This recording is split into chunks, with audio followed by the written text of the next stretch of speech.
Attention Las Vegas Realtor members, I know some of you believe that matters within our Realtor organization should stay private, but enough is enough. I cannot remain silent, and neither should you. The issues at hand affect us all, and it's time to take action. The information that I'm sharing comes from various sources, conversations with both current and former board members, being in the room during key discussions, and a detailed article published today by the Nevada Current, which I will link in the comments below.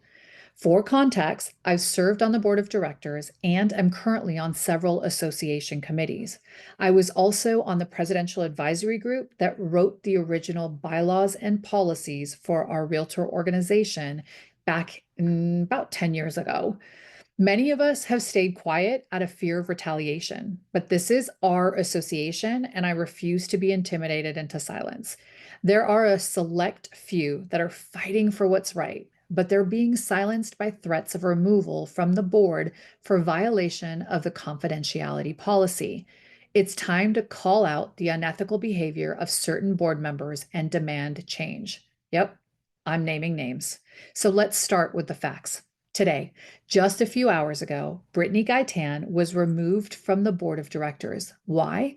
A complaint was filed against her by the current president-elect Josh Campa, who is also an executive board member and will be president of the association next year.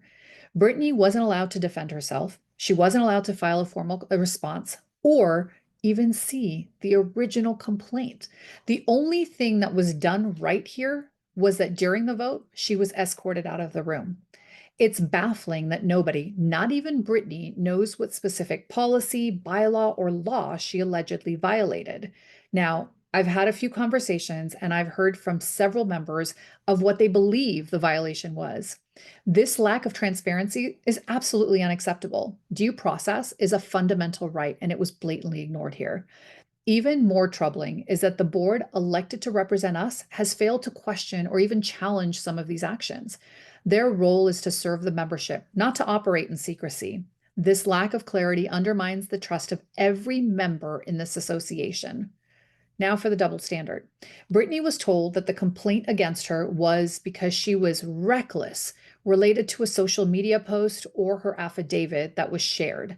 Here's what really happened. Someone on the board leaked Britney's affidavit or her statement, whatever you want to call it, which she wrote as a whistleblower about election interference involving the now suspended CEO. That affidavit was later shared in a Facebook thread by another Realtor member.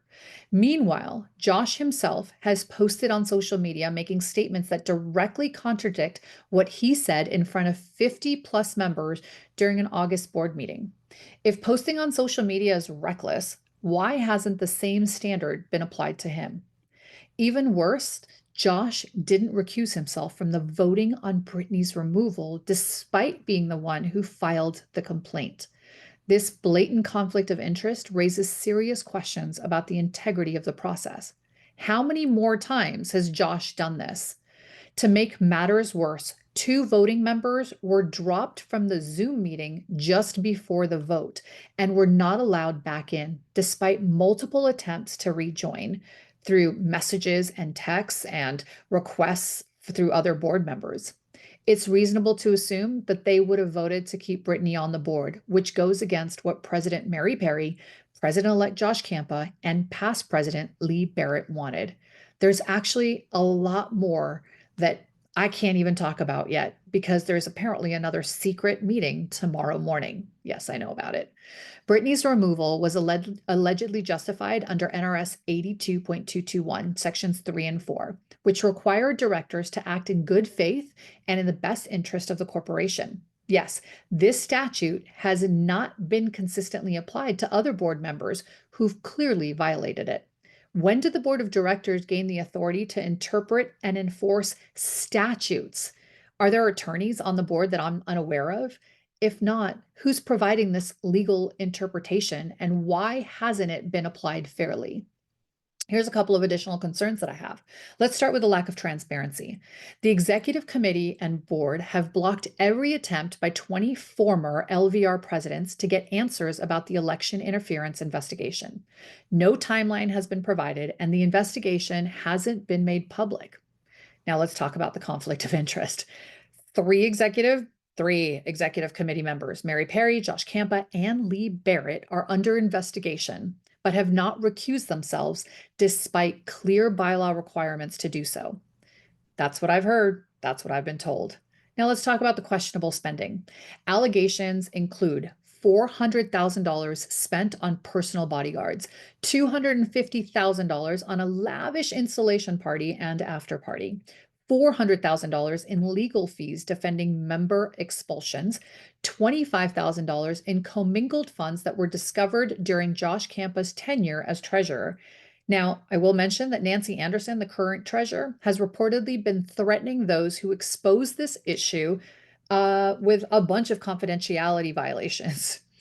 Now let's talk about the exclusive meetings. Until recently, the last 3 board meetings were held at Mary Perry's private residence or in the clubhouse at Queensridge. We're not entirely sure where because it was a secret, and they were guarded by bodyguards and closed to members. Discussions and actions were declared confidential. Now, I will say that confidentiality is critical for specific issues like staff matters, member discipline, and legal cases. Not every decision, however, that the board makes should be confidential. I know this because I chaired the presidential advisory group that helped write these bylaws and policies. Using confidentiality to shield unethical behavior is a gross misuse of policy. Now, here's the call to action. This is our association, funded by our hard-earned dues, not a secret social club for a select few. Members deserve transparency, accountability, and leadership that operates in our best interests, not just their own. I urge every member to contact the board of directors and demand the following: immediate recusal of 3 executive committee members under investigation, publication of the investigation report to all members no later than December 15th. We also need answers to: why wasn't Britney allowed to defend herself? Why didn't Josh recuse himself from the voting on her removal? Why haven't other complaints against Josh and Mary and Lee been addressed? The secrecy, conflicts of interest, and misuse of resources has to end. This isn't just about Britney. It's about the future of the Las Vegas Realtors and the trust that every member places in this organization. You need to take action now. Contact the board and our interim CEOs and make your voice heard and demand that the leadership and our association deserve that this gets taken care of. So share this post with fellow agents and brokers, just because we have to put integrity back into the association. And if that means the removal of certain members, so be it, but it needs to happen. We need to make change, and change needs to happen today. We need better leaders in place. Thanks for listening.